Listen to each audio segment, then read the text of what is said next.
So Abram's asking God, how am I going to know that you're going to sell me the land? How am I going to know this is going to be my land? And God says, how do you make contracts? And Abram said, we go out in the middle of a field, and we divide these animals in half, and we walk through the blood. And God says, okay, go take the animals and cut them in half. So Abram went out in the middle of an open field, and he took these animals and he cut them in half, and the blood ran in the middle, and Abram waited. He waited for God himself to show up at the other side. And he waited all day, and God didn't come. And he said unto him, take me an heifer of 3 years old, and a she-goat of 3 years old, and a ram of 3 years old, and a turtle dove, and a young pigeon. And he took unto him all these, and divided them in the midst, and laid each piece one against another. But the birds he divided not. And Abram sat there all day long, waiting for God to show up at the other end and to make a contract. And God didn't show up. And then when it got dark, well, as he's doing that, the buzzards came. The fowls of the air came down on these pieces and they wanted to come down and eat this flesh. And Abraham drove them away. And then it got dark. When the fowls came down, Abram drove it away. And when the sun was going down, a deep sleep fell upon Abram. And lo, and horror of great darkness fell upon him. You see, in the covenant that man was used to, the people would walk through the blood. Both of them would do the blood walk. And as you walked through the blood, you became liable for the terms of the contract. And if you violated them, you were to be cut in half.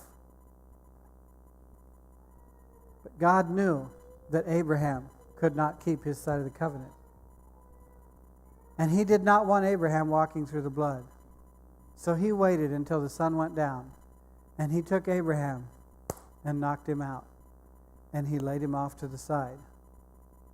And God himself came down as a smoking lamp and a burning torch.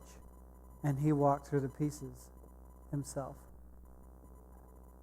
And that day, the Bible says, God made a covenant with Abraham. Came to pass that when the sun went down and it was dark, behold, a smoking furnace and a burning lamp that passed between those pieces. In the same day the Lord made a covenant with Abram, saying, unto thy seed have I given this land, from the river of Egypt unto the great river, the river Euphrates.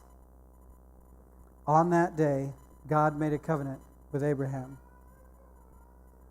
Now you might say to me, what difference does that make to me?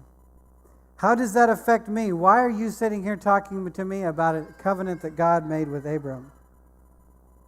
Well, at the end of, and I would have, if I could have my son and Galen and your son come up here, I would like to do a little bit of a demonstration.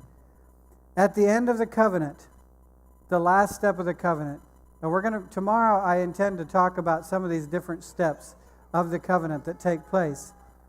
And what they mean to us today, because, and I'll throw a couple of teasers out there. Did you ever notice in Ephesians when it says that we're supposed to take unto us the armor, it says take unto you the whole armor of God. Whose armor is that? We are today still living in that covenant of Abraham. If you are a believer, we're going to look at the scriptures of that a little bit. In this thing, these two men would stand there. And they would take their oldest sons, and the one man would walk through the blood. And he would give his son to the other man. He would literally take his son, and he would walk with his son through the blood. And he would take his son over there, and he would say, I am now going to take your name, and I'm going to pull it apart. And your name, which was Jevon Stutzman, now becomes Jevon Yoder Stutzman. This is your son. And he would turn his back on his son and walk away.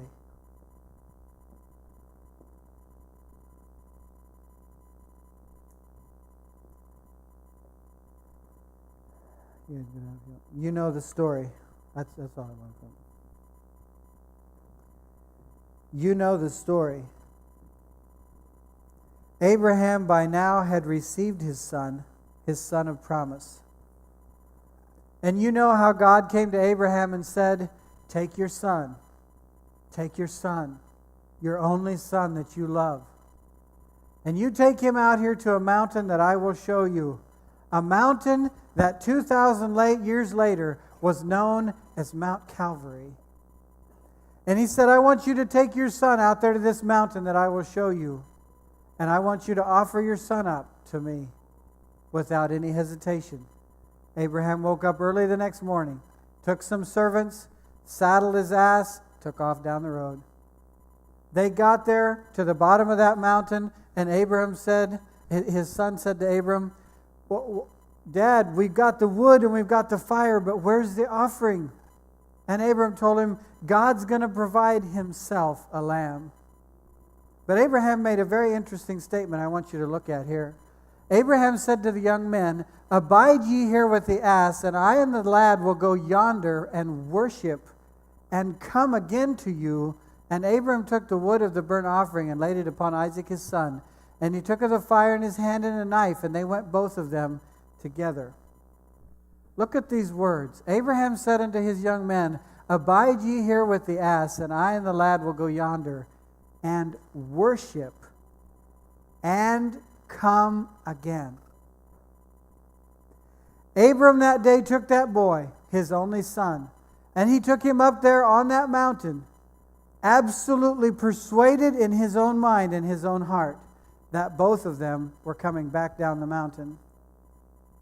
He took that knife and he laid that boy on the altar, and he took that knife and was going to kill his son, believing that God would raise him from the dead.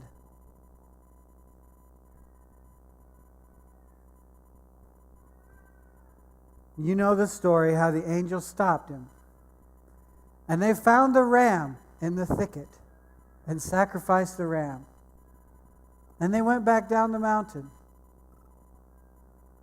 And you know the story, that for 2,000 years, the world waited. Because you see, in this contract, there was two ways. One man takes his son and gives it to the other, and the other man brings his son back. And now Abram had come to the end of the contract, and in that contract, even his name, which was Abram, had been cut in the middle, stretched out, and God put his name in the middle, which is Yah, and he became Abraham. And now all of this had taken place, and they had got to the last step of the contract, the very last part where they trade sons. And without hesitation, Abram had taken his son and laid him on an altar and offered him up to God. And now there's only one thing left. The world waits for God to send his son. For 2,000 years, the world waited. One day, God sent his son. In the likeness of sinful flesh, he sent his son. And we crucified him.